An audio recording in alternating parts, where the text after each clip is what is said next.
Cześć, witamy Was dzisiaj z Satoshi's Paradise. Jesteśmy na Korongu, jest połowa maja i pokażemy Wam postępy prac. Jest z nami Maciej, lider projektu.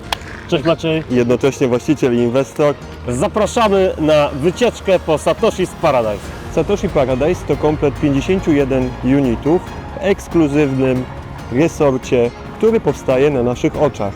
Regularnie odwiedzamy to miejsce. Ja podczas swojego każdego pobytu w Kambodży. Michał bywa tutaj co miesiąc i nadzoruje, jak etapy projektu postępują. Za każdym razem, kiedy Marcin przylatuje do Kambodży, a jest to kilka razy w roku, przyjeżdżamy oczywiście na wyspę. Dodatkowo ja na wyspie jestem średnio to 2-3 tygodnie.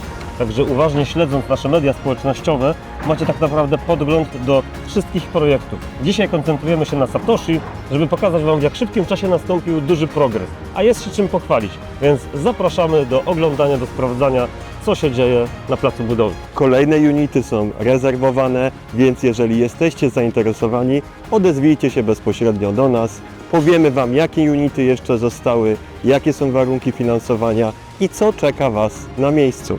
Dla wszystkich nie starczy, więc radzę się pospieszyć. W Kambodży mamy dwie pory, suchą i deszczową. Aktualnie jesteśmy już w trakcie pory deszczowej, natomiast jak widać, Khmerowie i firmy, które wykonują budowę, biorą to pod uwagę i nikogo ten deszcz tutaj nie przeraża.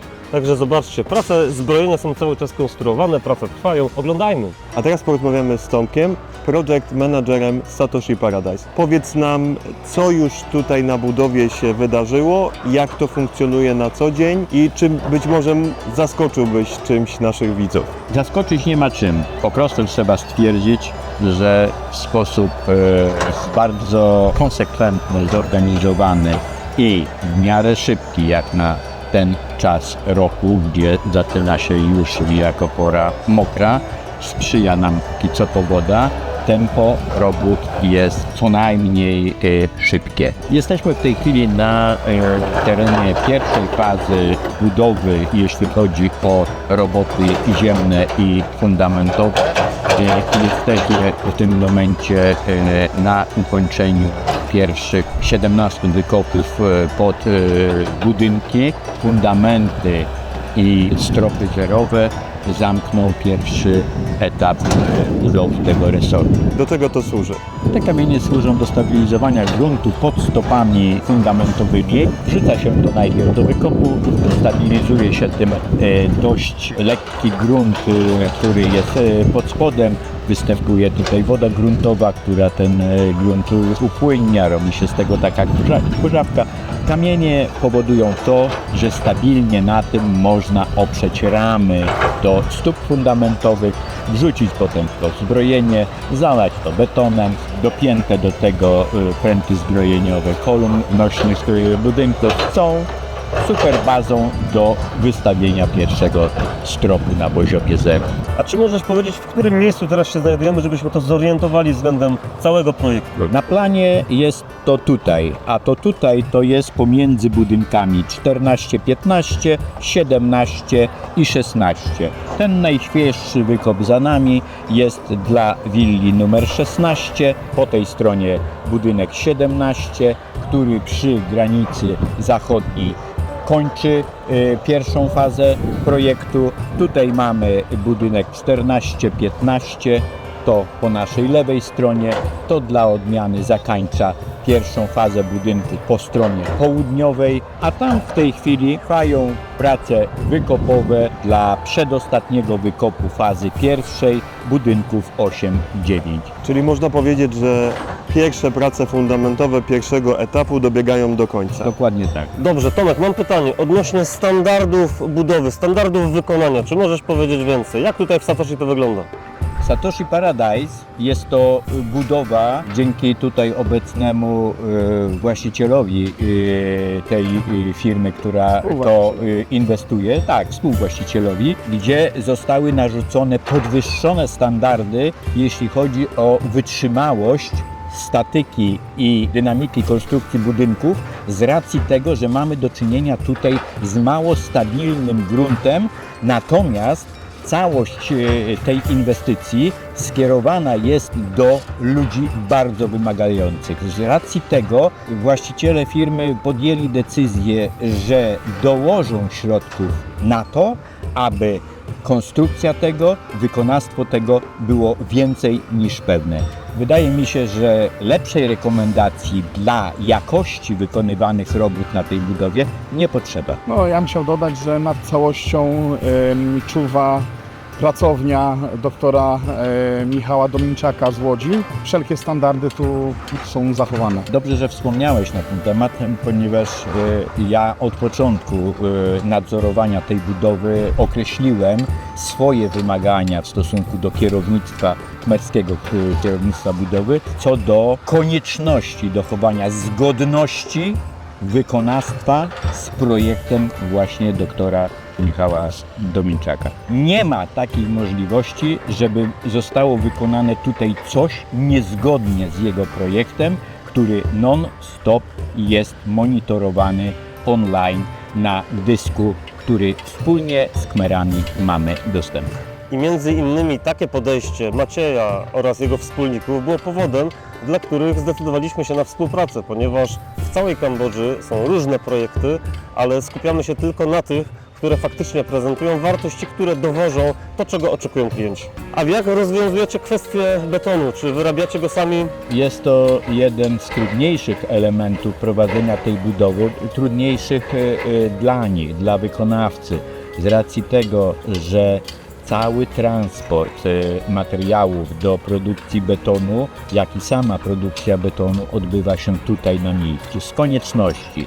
Szczupłość miejsca co do mobilności na placu budowy, jak sami widzicie, jest tutaj bardzo ograniczona. Wykop na wykopie, a do tego jeszcze grząski, narzucony grunt, który przed utwardzeniem jest ogromną pułapką, ponieważ można się w jednej chwili po kolana czy po pas zapaść, bez pomocy innych nie wydobyć. Jeśli do tego będzie jeszcze po deszczu, mamy do czynienia z grząskim gruntem. Tam widać w tej chwili w tle pracującą betoniarkę. Za chwilę zobaczymy wędrujący stamtąd grys granitowy do betoniarki. Z drugiej kupy będzie pobierany właściwej granulacji i właściwego rodzaju piach. Woda jest transportowana, jak widzicie, czarnym przewodem do beczek, które są zlokalizowane przy betoniarce. Zespół 8-10 osobowy ma naprawdę co robić przy urabianiu betonu do zalewania, jak tam widać, stóp fundamentowych. Jeśli przejdziemy tam dalej, będzie można zobaczyć, jak wygląda technologia stabilizowania fundamentów budynku poprzez stopy fundamentowe i zbrojenie kolumn do pierwszego stropu na poziomie 0 gruntu. Musimy brać pod uwagę, że w czasie pory deszczowej tutaj za nami, w niedalekiej odległości za basenem, może się tworzyć potok, wartki potok, który będzie zasilany bardzo poważnymi opadami atmosferycznymi. Z racji tego powstaną tutaj wokół tych najbardziej zagrożonych, najniżej położonych części resortu powstaną ściany oporowe, które wystabilizują całą powierzchnię resortu, czyniąc ją szalenie bezpieczną, uniemożliwiającą dekonstrukcję, degradację poszczególnych i budynków, jak i urządzeń terenu wokół nich. Dodałbym jeszcze kwestię drogi.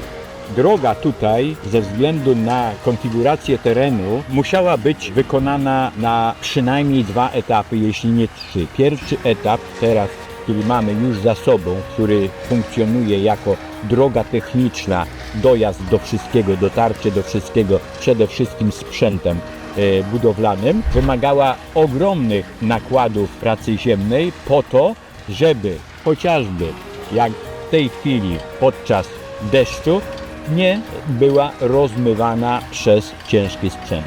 Następnie będzie ona inaczej poprowadzona i skonfigurowana niż jest w tej chwili, ale to dopiero w ostatniej fazie budowy, kiedy ona będzie właściwym torem biegła i komunikowała wszystkie rejony resortu.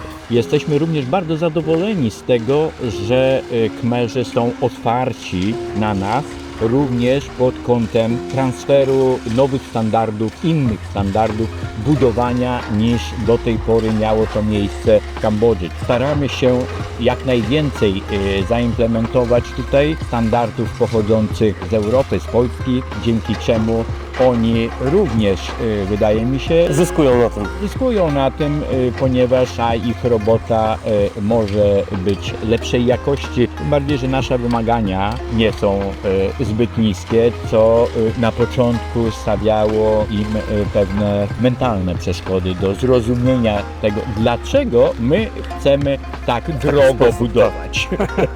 Super. Dzięki za wnikliwe wytłumaczenie, na jakim etapie są aktualne prace Satoshi.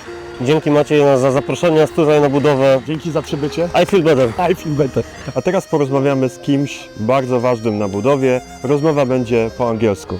Hello. Hello. Tell me, Sokin, who are Yes, you? my name is Sopin. I am the construction manager for the Satoshi project. You cooperate with Polish architect, yes? Yes. Architect is the very professional. They can every drawing is clear, and then they mention everything for the construction site, the compute for the construction. Okay, so you know everything what to do, Yes. and you can improve your technical skills. Yes. Can I improve my technical for the Europe people because it's very interesting. How do you cooperate with Tomek, Polish project manager? Yeah, it's good. It's good. Good. Yeah, we can cooperate. It's very smoothly. And how is the construction going? Smoothly. Smooth. And then I think it's the more fast because everything it can be have clear, so we can process very fast. And do you work even if it's raining? Yes. My worker can work under raining, but I think after we have completed the foundation work, it's easy for we work. Thank you for showing the video. Thank you. Akuntikan.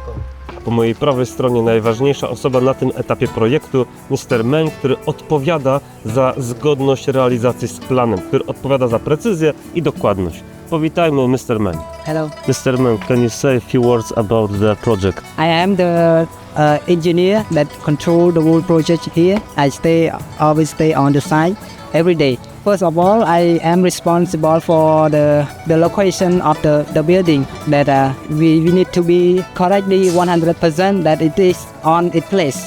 And we use not by hand, we use the machine, so all the building will be exactly correct. And for the technical also, I support to my team. So I am stand here and I have more for leader with they are very skilled with experience more than 10 years. And I support the technical for them to follow the standard of the building.